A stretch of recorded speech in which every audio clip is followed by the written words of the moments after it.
Udah? Udah. Bismillahirrahmanirrahim. Assalamualaikum warahmatullahi wabarakatuh. Astagfirullah, Assalamualaikum warahmatullahi wabarakatuh. Usulnya mu'alif hadal kitab Sayyid Abdullah Masyarani. Lillahi ta'ala lahumul fatihah. Bismillahirrahmanirrahim. Bismillahirrahmanirrahim. Alhamdulillahi rabbil alamin. Arrahmanirrahim. Iyyaka na'budu wa iyyaka nasta'in. Shiratal mustaqim. Shiratal ladzina an'amta 'alaihim. Bismillahirrahmanirrahim. Kita lanjutkan halaman 28. Walzam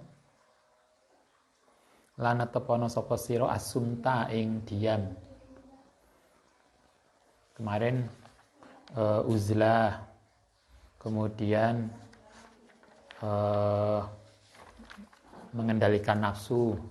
Nah, sekarang salah satu hal yang kelak kita berlatih untuk mendekatkan diri Allah, untuk ini salah satu hal yang harus kita lakukan adalah jangan banyak ngomong kalau nggak penting. Mulai tangi habis ngaji subuh sampai zuhur cerita apa ae. Walzam asumta ing diem ila li daruratin syar'iyatin, kecuali karena darurat. Artinya karena memang kita perlu ngomong. Kecuali kita memang perlu ngomong silahkan. Tetapi kalau nggak perlu ngomong jangan ngomong. Kita puasa Ramadan ini salah satu fungsinya adalah untuk mengendalikan bicara. Ada banyak hal, intinya puasa sebetulnya salah satunya adalah mengendalikan bicara. Kalau kita belajar ayat puasa, soma yasumu sauman, itu 10 kali dalam Al-Quran. Soma yasumu sauman wasiyaman, itu 10 kali diulang dalam Al-Quran. Yang banyak adalah siam. Ya ayyuhalladzina amanu kutiba alaikumus siam, yang paling banyak. Yang kita sering dengar para dai, itu siam. Tetapi selain siam, Allah juga menggunakan kata saum. Wa nadartu lirrahmani sauman. Masih ingat ayat Maryam? Saya bernazar kepada Allah, wa nadartu lirrahmani sauman. Saya akan puasa. Ketika Allah menggunakan kata saum, apa yang dimaksudkan? Walam ukallimu nasa. Saya tidak akan bicara. Jadi intinya poso itu gak ngomong. Karena itulah hadis kita dikatakan kamin so'imin laisalahu ilal ju wal atas. Banyak orang puasa yang kemudian tidak bisa mendapatkan manfaat dari puasanya. Yang didapat hanya lapar dan haus. Kenapa? Karena tidak bisa menjaga ucapannya. Poso tapi ghibah. Poso ngerasani. Oh, saya nggak ngerasani, Ustaz. Tapi abdi status. Yang abdi statusnya yang ngerasani. Nah, salah satu hal yang kita puasa itu melatih itu. Ada banyak manfaat yang kita dapatkan sesungguhnya. Ketika kita bisa mengendalikan ucapan kita, maka hati nurani kita, bisikan hati nurani itu akan menjadi lebih jelas terdengar. Nah, kita selama ini tidak cukup punya kemampuan untuk mendengar bisikan hati nurani karena telinga kita bising oleh ribut ucapan kita sendiri. Cobalah kalau kita belajar untuk meneng, untuk diam, nggak banyak bicara, nanti bisikan hati nurani akan lebih keras terdengar. Itu satu manfaatnya puasa. Manfaatnya menjaga ucapan. Yang kedua, kalau kita belajar Maryam, karena Siti Maryam itu mengendalikan ucapannya, maka Allah kemudian memberikan keberkahan. Isa kemudian bisa mewakili dia untuk bicara. Kalau kita bisa menjaga ucapan kita, maka Allah akan memberikan karomah pada kita, orang lain yang akan menjelaskan tentang kita. Kita nggak perlu menjelaskan. Anda bisa lihat yaya sepuh kita itu kan nggak banyak ngendikan. Maka siapa yang kemudian menjelaskan beliau? Santri dan banyak orang. Beliau nggak perlu menjelaskan. Lah kita kan enggak. Kita harus ngoyo menjelaskan siapa diri kita, gak ono sing ngrungokne. Orang lain juga nggak ada yang mendengarkan dan menjelaskan kita. Itulah puasa. Salah satu hal yang harus kita lakukan adalah biasakan untuk diam, kecuali kalau memang butuh ngomong. Kalau memang harus kita sampaikan, ya kita sampaikan. Bukan berarti kita harus diam, enggak. Tapi kalau nggak ada sesuatu yang penting, nggak perlu ngomong. Kayak kita lah, social distancing. Kalau nggak perlu, yuk keluar ya nggak usah lah. Cuma golek piscok. Piscok. Golek piscok aja loh. Nah, dan keluar ada. Kalau nggak begitu penting nggak perlu. Kita nggak perlu, kalau nggak begitu penting, li daruratin syariatin, nggak perlu ngomong. Kala ngendika man sarrahu, man sapane wong sarrahu kang seneng hu ing man apa aya selama yen selamat. Siapa yang ingin selamat, siapa yang ingin aman, selamat fal yalzam. Mongko hendaknya netepi sapa man asumta ing diem. Siapa yang ingin selamat agamanya, selamat hidupnya, selamat semuanya, jangan banyak ngomong kecuali kalau memang butuh ngomong. Kita kepleset perilaku itu kan karena banyak ngomong toh. Kemarin hadis, masih ingat hadis yang kita kaji Riyadhus Shalihin. Orang yang banyak ngomong akan banyak terpleset dosa. Banyak dosa, maka hati kita menjadi keras. Artinya kita diajarkan untuk menjaga ucapan kita. Bahkan lan ono sapa al Ustaz Al Qushairi rahimahullah taala, Imam Qushairi, salah seorang tokoh sufi sebelum Imam Al-Ghazali. Salah satu karya beliau yang terkenal adalah Risalah Qushairiyah. Pernah baca kan? Ada sudah pernah kuliah tasawuf. Ini kan sudah kuliah tasawuf kabeh ning kampus. Beliau itu salah satu karyanya adalah Risalah Qushairiyah, 2 jilid. Beliau hidup sebelum Ghazali, karena itu di dalam Risalah Qushairiyah nama Al-Ghazali nggak ada. Sehingga Anda harus paham, kayak wong sing kayak keminter tapi nggak pinter. Mana? Ghazali itu ternyata nggak terkenal. Ning Risalah Qushairiyah namanya nggak ada. Ya emang nggak ono ketika Risalah Qushairiyah ditulis Ghazali belum lahir. Kayak kita pernah terdengar ada orang yang sok pinter. Ngapain harus nyari hadis kutubus sittah? Madzhabul arba'ah itu loh nggak pernah menggunakan kutubus sittah.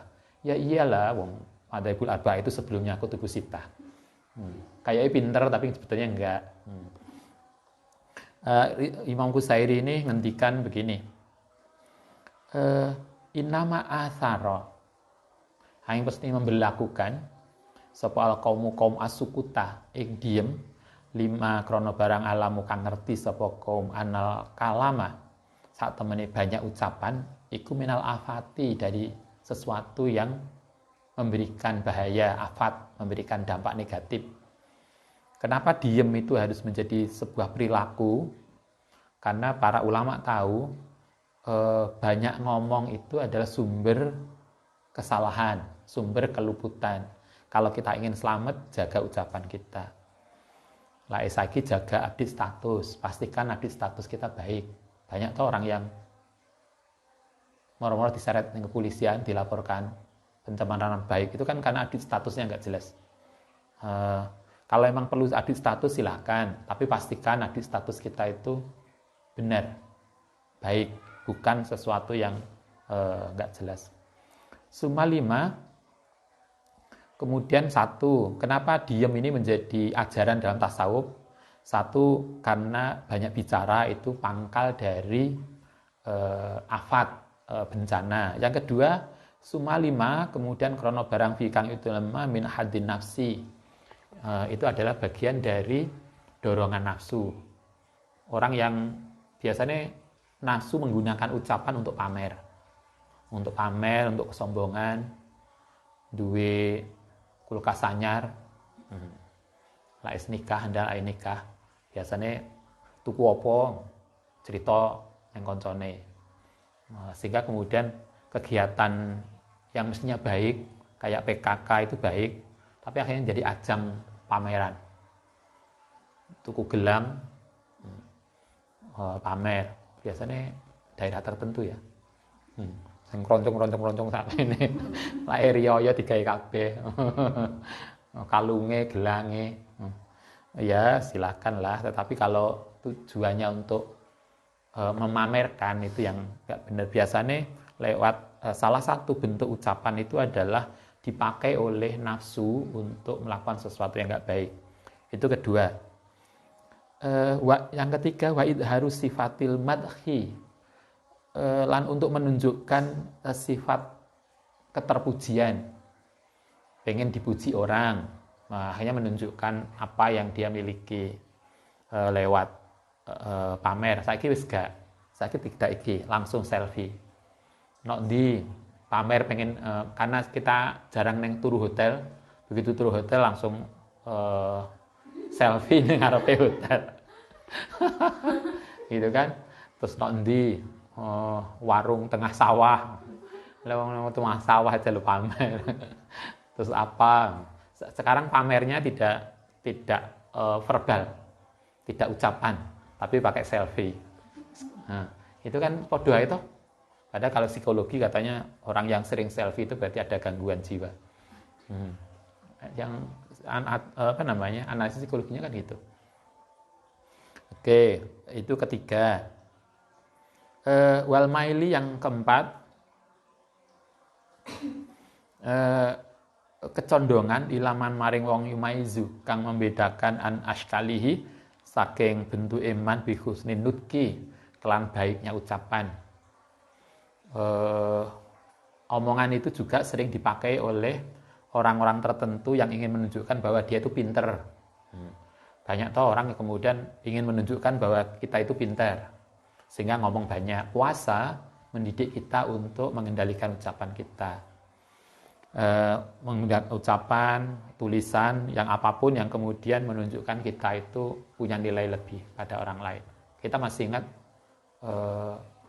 Dawi Ali bin Abi Thalib, enggak perlu engkau menunjukkan kelebihanmu, karena orang yang sudah mengenal kamu, dia enggak butuh itu. Sementara orang yang enggak suka kita juga enggak butuh itu. Kan akhirnya enggak ada kontribusinya. Biarin aja lah. Nanti kan kata Gus Dur kan nanti pada waktunya akan terbukti toh. Nah, sering dipakai untuk menunjukkan bahwa bihusni nutki, bahwa kita itu pinter. Wa ghairi hadza min afatil kalami, dan mestinya wa ghairiha gitu ya. Dan seterusnya min afatil kalami, dari sesuatu bencananya bicara. Itu beberapa alasan kenapa kita ketika masuk dalam tasawuf, kita diajarkan untuk mengendalikan ucapan, mengendalikan selfie, mengendalikan ngantuk kita. Masuk lagi mulai ngaji. Ngop. Ada yang satunya jadi yang ngantuk, tapi ditahan lah. Bahkan nalan ono sapa Syekh Abu Bakar Ibnu Iyas rahimallahu taala iku yaqulu. Kasratul kalami utawi banyak ngomong, banyak bicara, itu tadsyifu, bisa menyerap al-hasanati ing kebaikan.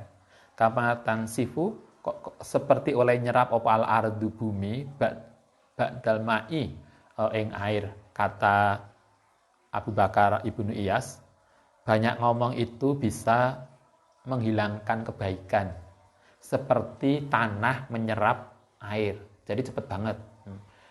Artinya kan kita kemudian nggak sadar, kepleset ngomong, ngerasani, kepleset apa, menyombongkan diri, kepleset apa, semacam-macam lah. Akhirnya kebaikan-kebaikan itu hilang. Karena itulah kita menjaga, kalau memang benar kita harus ngomong, silakan ngomong, tapi pastikan ngomong kita benar. Kalau harus update status, silakan update status, tapi pastikan update status kita tidak ghibah. Saiki kan enak toh wong sing nggak pernah update status yang isinya nggak ghibah.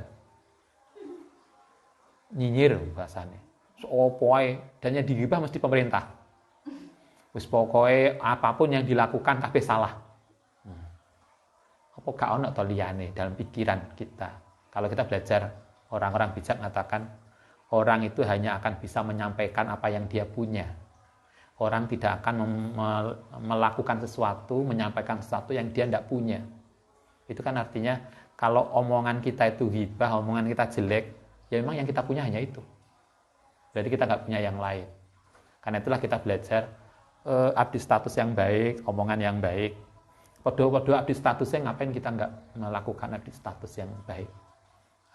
Kita berharap kalau kita abdi status yang baik, kemudian ada orang baca itu menjadi, kemudian berubah, sadar, berubah menjadi baik, kan kita akan bisa menjadi jariah toh. Padahal kalau kita lihat adit status kita beberapa tahun yang lalu oleh Google, kadang ditunjukkan, oh ini adit statusmu oleh media sosial toh, oleh FB atau apa, ini adit status Anda tahun berapa, kan ditunjukkan. Cobalah kalau kemudian pas adit status itu isinya marah-marah dan nggak baik, kan kita akhirnya mikir, kok iso ya? Biyen kok iso nulis begini? Nah ini baru Google, ini baru mesin. Nanti di akhirat kan semua di status kita akan ditunjukkan oleh Allah Subhanahu wa taala. Tidak ada yang nggak akan kita malu nanti di hadapan Allah. Kenapa kemudian kita melakukan itu? Kenapa kita nulis itu? Google aja, mesin itu aja bisa menunjukkan kita. Itu tidak terhapuskan, gitu kan? Padahal itu nanti kalau kita nggak sempat menghapus, nggak sempat memperbaiki, kemudian kita mati. Itu akan apakah nggak kita akan jadi jariah keburukan kita? Kemudian dibaca orang. Coba Anda bayangkan kalau Anda punya Twitter, punya 10.000 follower. Kemudian Anda menulis sesuatu yang nggak baik, dari 10.000 itu 50% yang baca. Berarti ada 5.000. Itu kan berarti kita akan memberikan jariah keburukan. 5.000. Padahal kalau dia kemudian meng-forward di anak followernya lagi, betapa kita akan menjadi luar biasa keburukan kita. Marilah kita jaga sama-sama update statusnya, marilah update status yang baik. Kalau kita nggak suka pada seseorang, cukuplah itu ketidaksukaan kita. Tidak perlu ngejak orang lain nggak suka pada dia. Gak seneng, mbak, konconya sak kamar diomongi lah, iku elek. Ya, kalau kamu nggak suka, kita nggak suka, cukuplah itu nggak sukaan kita. Tapi tidak perlu ngejak orang lain untuk tidak suka pada dia. Karena kalaupun kita tidak suka pada dia, ada orang yang suka pada dia. Kan begitu. Begitu juga sebaliknya, kalaupun kita suka dia, ada orang lain yang juga nggak suka pada dia. Sehingga kita menimbang-nimbang lah, nggak perlu ngejak yang lain. Jaga diri kita, mari kita belajar menjaga update status kita, menjaga ucapan kita, dan seterusnya. Wa kana lan ana sapa Fudail bin Iyad rahimallahu taala yaqulu. Man sapane wong ada kang ngitung sapa man kalamahu ing ucapane man min amalihi dibanding amale man, kala mongko jadi sedikit apa kalamuhu ucapane man. Kata Fudail bin Iyad, kalau kita itu orang dewasa, kalau kita itu orang pinter, kemudian kita bisa membandingkan antara ucapan kita dan perilaku kita, maka orang akan sibuk lebih banyak berperilaku amal daripada rame ucapannya. Biasanya wong sing akeh ngomongnya gak patek ini, gak patek akeh penggawean itu. Coba Anda bisa lihat kayak rapat, sing akeh usule, biasanya pas wayah hari H wis bulet, gak ketok, usule banyak, tapi pada hari H gak kerja. Sering kan begitu. Ya ada sih orang yang gak begitu, tapi tidak jarang juga yang banyak omongannya biasanya nggak banyak amalnya, fisik perbuatannya. Sehingga Ibu Hudel mengatakan kalau kita itu pintar kemudian bisa menimbang antara amal dan ucapan, maka kita akan lebih sibuk beramal daripada sibuk berucap. Kita akan, jadi kita kalau Anda nanti jadi ibu anak loro, nggak usah sibuk gawe golek Facebook kemudian update status anakku loro panas. Yang penting anaknya tidak dikawin obat, goning dokter selesai. Bukan kok kemudian sibuk. Kan masuk beberapa kali yang dikeluhkan anak loro, bojone loro, terus ketika dia ngobati kok gak muncul. Kenapa nggak action ngobati aja, bukan kok ini. Wama warasu lan tidak mewariskan sapa ulama al-hikmata sapa kaum begitu al-hikmata ing hikmah illa bisumti, kecuali dengan diem wa tafakuri lan tafakur. Kata siapa? Fudel bin Iyad, orang itu bisa mendapatkan hikmah itu caranya dua. Yang satu tafakur, berpikir, yang kedua diem. Jadi orang yang rame itu nggak mudah untuk mendapatkan hikmah, karena hikmah itu hanya didapat dengan tafakur dan diem, bukan rame. Kalau kita kuliah, kita paham itu kan ketika kita memperhatikan. Wong sing rame kadang yang pengalaman, kalau saya ngajar, sing biasanya rame itu pas UAS, UTS, jawaban soal malah nggak jelas. Sering gitu. Kayak neng kelas kayak yo tapi begitu ini akeh yang kemudian jeblok kabeh lho. Nah ini kadang mikir, lho winginane sing rame diskusi, iku terus nyantol apa? Kalau masa UAS, UTS gak nyantol blas. Iki apa jawabannya? Justru yang kemudian mereka diem, mereka kemudian benar-benar berpikir, mengikuti, justru kemudian jawabannya jelas, runtut, logikanya baik, sing rame. Yang jelas hikmah, pengetahuan itu kalau di sini dikatakan itu justru diperoleh dengan tafakur dan bisumti, bukan dengan banyak ngomong. Wal wara'u utai menjaga diri finutki dalam ucapan iku asyaddu luwih banget minhu saking man filuk mati wasiabi ing dalam makanan dan pakaian. Kata Hudel, menjaga ucapan itu ternyata lebih berat dibanding menjaga. Kemarin kita diajarkan menjaga makanan toh, pastikan makanan kita haram. Kemudian marilah kita menjaga pakaian kita. Makanan dan pakaian itu harus kita lakukan, tetapi ternyata menjaga ucapan jauh lebih berat daripada menjaga makanan.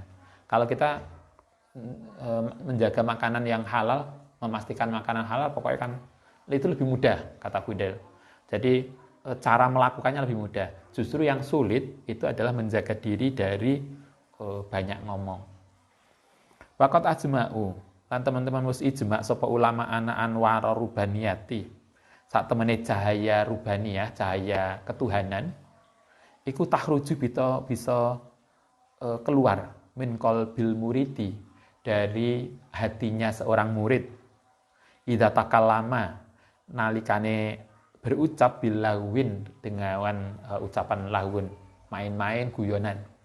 Para ahli tasawuf ngajari kita, orang yang banyak guyon itu akan membuat cahaya robbani dalam hatinya itu hilang.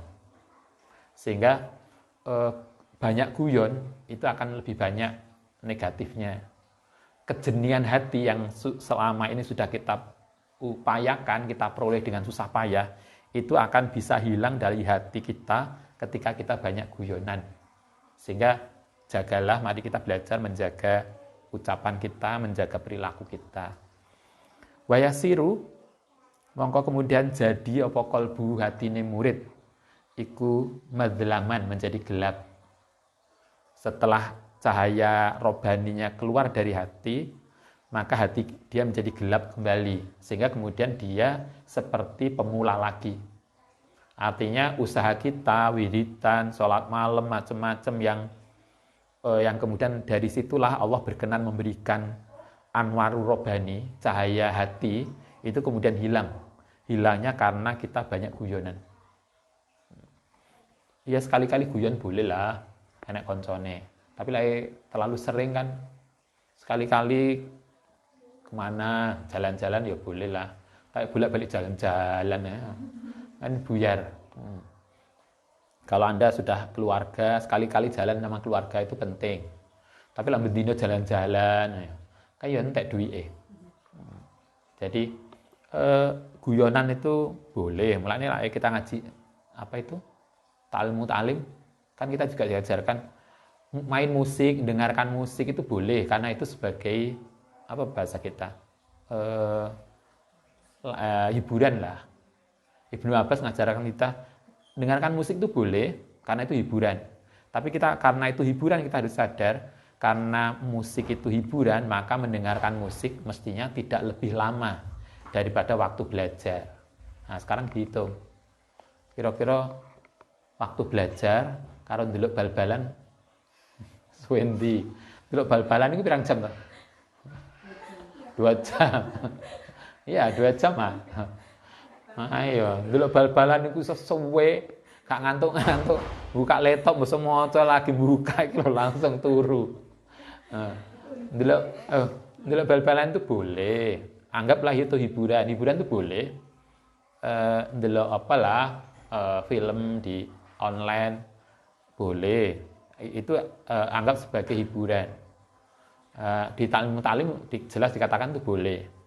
Tetapi karena itu hanya hiburan, maka waktu untuk hiburan tidak boleh lebih lama daripada tugas utama kita. Tugas utama kita apa? Kalau kita mahasiswa berarti kita belajar. Kalau Anda jadi ibu rumah tangga berarti mendidik anak dan keluarga. Kalau kita sebagai orang tua menjadi ayah, maka berarti mencari nafkah untuk keluarga. Maka hiburan tadi tidak boleh lebih lama. Ngajine 3 menit, lagi ngaji Quran, iki poso pirang dina iki? Posone wis 14 toh? 14, wis khatam urung. Wis 14 hari urung khatam. Padahal kalau kita ngaji 1 hari 2 juz, mestinya sudah khatam. 2 juz itu kan 1 jam. Ya kan? Ngaji Quran 1 juz itu setengah jam, 30 menit. Katakanlah yang biasa ya. 1 jam 2 juz. Kalau kita ngaji sehari itu 2 juz, maka 15 hari khatam. 1 jam itu hanya setengah mainan bal-balan. Nah kan? Nah itu loh. Masa ngajine dalu banget. Itu diperhatikan. Hiburan itu boleh, tetapi catatannya begitu. Tidak boleh lebih lama daripada tugas pokok kita. Wa nahu matain hadama nalikane roboh apa ruknun rukun satu rukun min an kanitorikoti saking rukune tarekat tabaahu mongko akan ngikuti hu ing arkan opal bagi yang lain. Rukune tarekat itu ada 4 kalau di sini. Nah, kalau salah satu ini sudah enggak jejek, sudah roboh, yang lainnya juga akan rusak. Wa dzakaru lan nyebut sapa ulama ahli tasawuf anna ma'dzumal arkani sak temene rukun yang paling besar. Iku arbaatun 4. Rukune orang yang menjalani tarekat, maksudnya orang yang menjalani tasawuf, itu rukunnya cuma 4. Apa? Alju mengurangi makan, puasa, lapar. Kemarin sudah itu salah satu bentuk untuk menundukkan nafsu, lapar. Kedua, wasaharu, bangun malam, tahajud. Tasawuf itu puasa, tahajud. Kemudian yang ketiga, wal uzlatu, social distancing. Jadi rajin puasa, rajin bangun malam, social distancing, wasumtu, dan menjaga ucapan. 4 itu rukun utama di dalam melaku tarekat. Kalau sampai 4 ini gak melaku, maka perilaku tasawufnya akan rusak. Jadi sebetulnya jalani tasawuf itu kan gampang toh. Wong hanya biasa bangun malam, social distancing, jaga ucapan, dan biasa puasa. Kan itu aja. Poso wis biasa, bangun malam sudah biasa. Uzlah saiki lagi dilakoni social distancing. Nah, karek 1 jaga ucapan, kendalikan diri. Berarti kan santri itu sudah 4-4-nya sudah terpenuhi.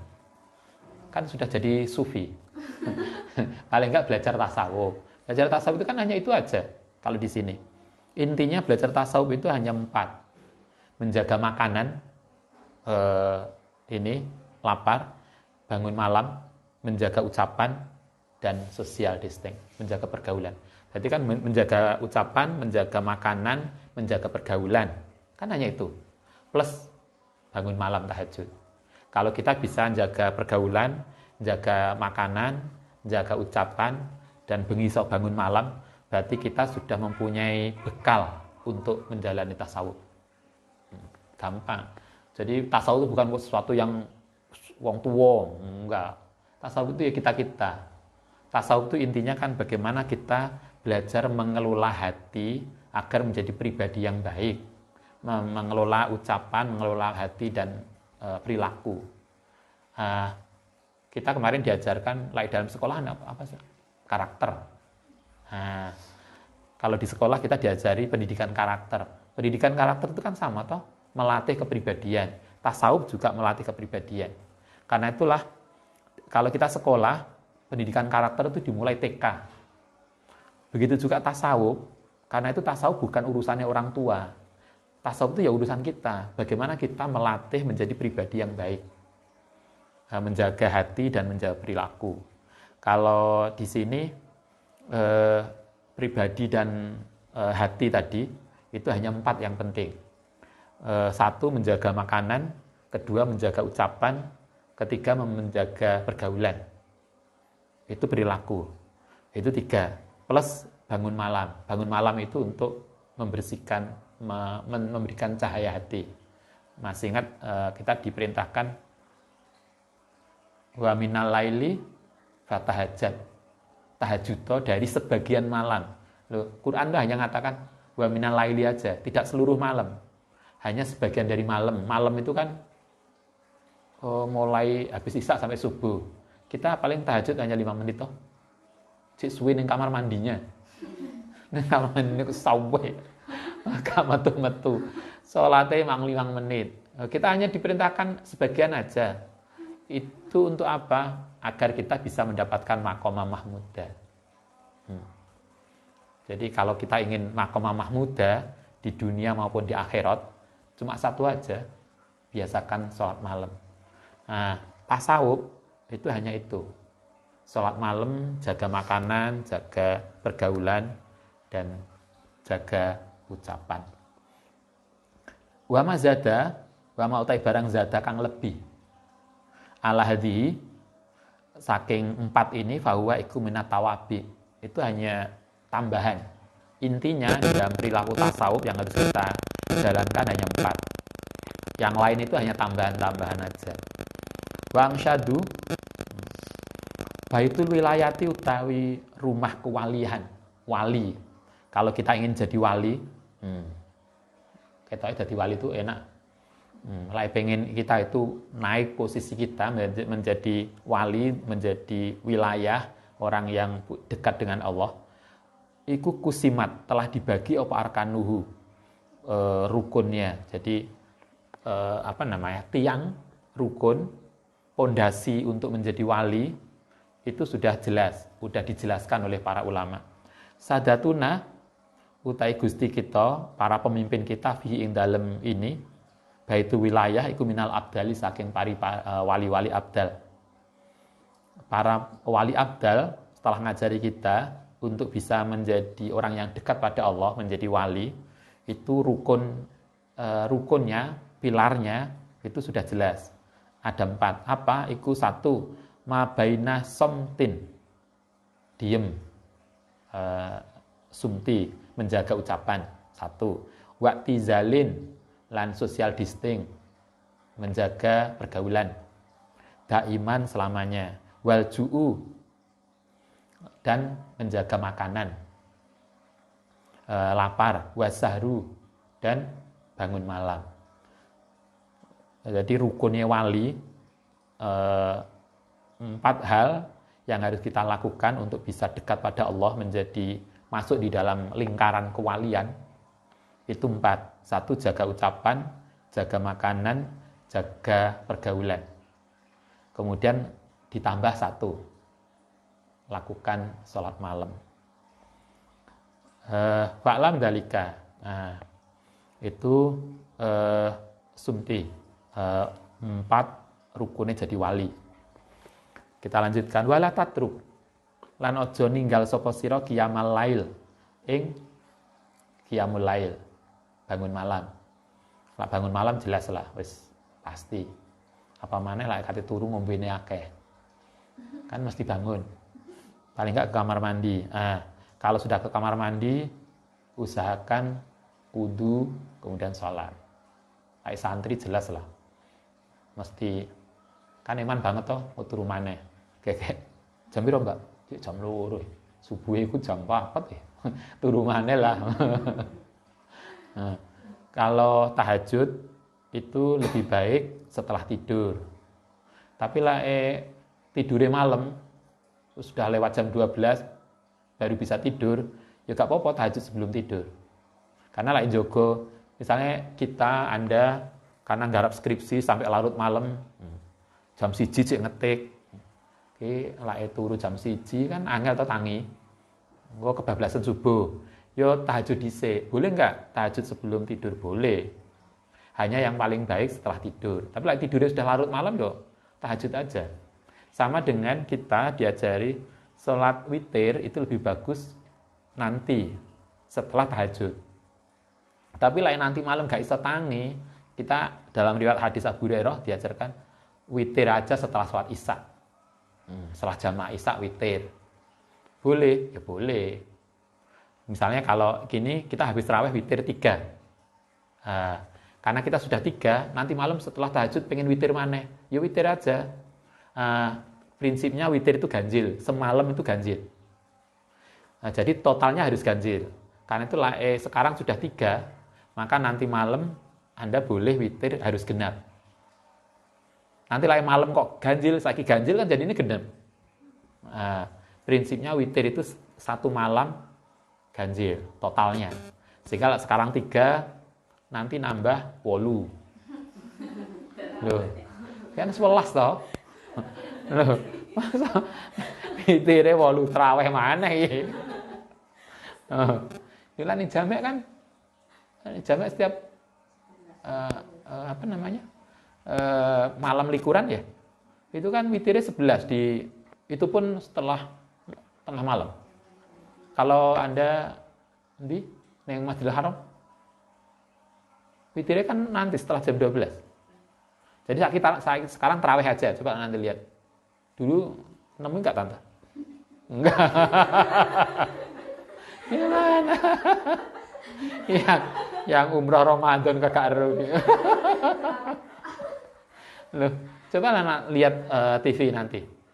Lah kita sekarang witir aja biasanya, likuran loh. Setelah itu kan nanti malam ada witir 11 rakaat. Jadi tarawih 20 sore habis isya, setelah itu nanti ada lagi setelah jam 12 lewat itu witir 11. Nah, kalau Anda mau ini berarti sekarang nambah 8. Nah, silakan lah, tetapi ya intinya adalah jangan, salah satu hal yang penting untuk bisa dekat dengan Allah adalah jangan meninggalkan sholat tahajud. Itu kalau kita belajar orang-orang sufi, orang-orang yang yaya sepuh kita, salah satu hal yang pasti mereka tidak tinggalkan adalah sholat malam. Karena ya dulu Mbak Ibu Nganjuk itu kan dulu ketika mondok di Jombang itu kan ikut dalem ikut ke Mbak Romli. Mbak Romli itu yang menciptakan Istighosah itu. Dulu itu santrinya Mbah Khalil Mangkalan. Beliau mantunya Mbah Hasim As'ari. Dulu Mbak Ibu itu ikut dalem, biasanya masak nonin dalem Ibu itu. Terus Mbah Yai Romli itu, ceritanya Ibu, itu punya burung yang setiap jam 3 itu mesti manggung. Ya kayak itu kan sak jam-jamnya manggung terus ning itu. Nah, biasanya burung peliharaan Yai itu jam tertentu itu manggung. Nah, Allah ya Yai Romli itu kata ceritanya Mbak Ibu, kalau beliau bangunnya itu keduluan manggungnya burung, beliau nangis nguguk tenan karena merasa, ya Allah, saya itu manusia lebih mulia daripada burung. Kenapa saya itu bangunnya kalah dengan burung? Itu beliau begitu. Nah, kita bolak-balik sawat sandal manuke. Ganggu orang tidur. Nah, kita wis masang alarm iki lho. Alarm wis opo ae. Cuma dimatikan cekeli ngene turu maneh. Ya Allah. Marilah kita belajar. Tidak ada laku-laku enggak ono kiai sepuh yang enggak tahajud. Itu pasti. Tidak ada orang-orang sepuh, yai-yai sepuh kita yang luar biasa itu yang tidak ada tahajudnya. Tahajud itu menjadi identitas beliau-beliau. Nanti masih ditambah poso. Itu tambahannya. Hak kita kan apa identitasnya? Marilah kita punya identitas masing-masing. Yai-yai di sini diajarkan jangan pernah meninggalkan sholat tahajud. Itu intinya. Fa'innahu krana sedune qiyamul lail iku nurun cahaya lil mukmini maring orang mukmin yaumal kiamati besok dina kiamat. Karena itu akan menjadi identitas kita. Sak kuwate lah isone 2 rakaat gak apa-apa. Nanti nambah. 2 rakaat sesuk kan ya pegel. Mosok cuma 2, akhirnya nambah jadi 4. Selama 4 rakaat akhirnya kan kita gak puas, nambahlah 6. Kan begitu. Jangan kok asale 6 wis kakean terus berkurang. Lae gak iso tiap hari. Nah, kita diajari oleh Mbak Ibu tuh gini. Lae gak iso tiap hari 6 rakaat misalnya, biasalah 2 rakaat. Nanti hari tertentu banyak. Jadi misalnya malam Jumat, yang penting ditambahi tahajudnya menjadi 4 atau 6. Gak iso bendino 6 paling gak hari-hari tertentu. Ini malam Minggu, sesuk iso turu seharian. Nambah tahajudnya lebih akeh. Mari subuh turu ngelilir adzan duhur. Itu. Dan itu setiap hari. Terus tahajudnya pirang rakaat? 12 rakaat. Tapi yang pasti marilah kita belajar jangan pernah meninggalkan tahajud karena itu identitas kita. Salah satu bukti kita mencintai Allah itu adalah tahajud kita. Yas'a yang berjalan open nur mim baini yadaihi dari depannya wa min khalfihi. Nanti di akhirat tahajud itulah yang akan membimbing kita. Karena tahajud itulah cahaya yang nanti akan menyinari di dalam kehidupan kita di akhirat. Wa fi kalamihim man sapane wong tola yang lama apa wukufuhu berdiri man bana yatillahi taala ing ngersane Allah taala fi dzalami dalam malam.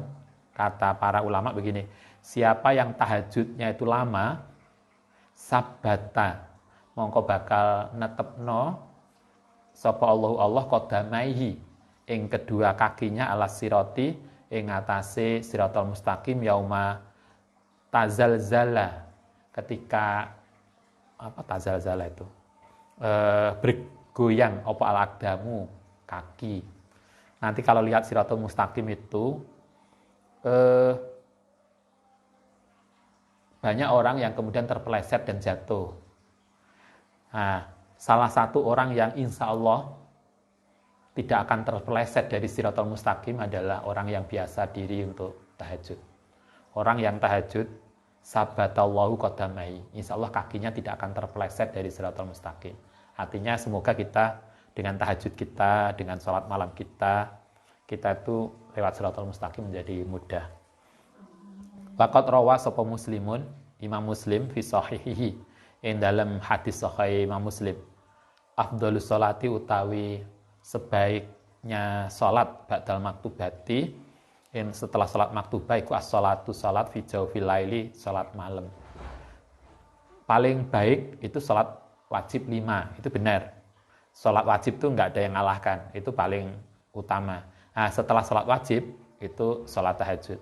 Wa rawa sapa al-Baihaqi wa Nasa'i syaru bakal dikumpulkan sapa nasu manusa fi saidin wahidin ing dalam satu tempat yaumal kiamati, besok dina kiamat. Besok kalau kiamat kita akan dikumpulkan di mahsyar. Fayunadi kemudian akan memanggil sapa munadin, orang yang memanggil, fayaqulu ainal ladzina kanu tatajafa junubum anil madji'i. Ainal ladzina, di mana orang-orang kanu kang ana sapa alladzina iku atajafa bangun apa junubuhum perutnya anil madji'i, maksudnya siapa yang setiap malam bangun fayakumuna, besok di akhirat siapa yang biasa bangun malam akan dipanggil fayakumuna, mongko kemudian podo berdiri, wahum utai mereka iku qalilun, tidak banyak, sedikit banget. Maka orang yang biasa tahajud nanti akan, sebelum orang-orang ditimbang amalnya, sebelum orang dihisab, orang yang biasa tahajud sudah diundang duluan, dan mereka tidak banyak. Kata Nabi, hum qalilun, mereka sedikit.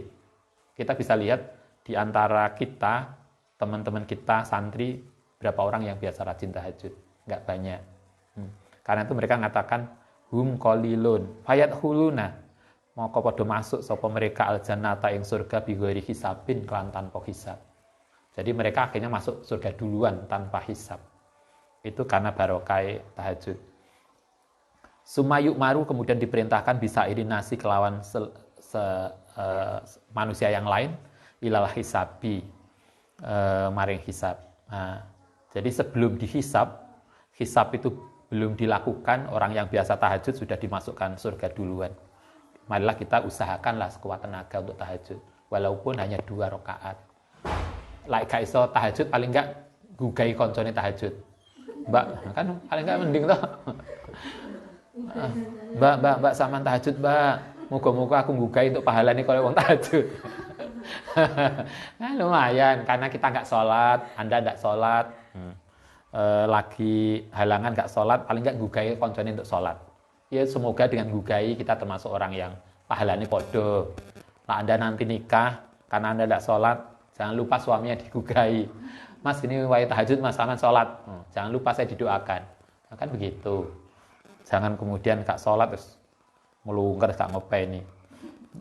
Masalahnya nanti lah pas gak sholat kita melungker gak ngopeni tahajud, biasanya pas waktu sholat itu males malah ya. Gitu kan?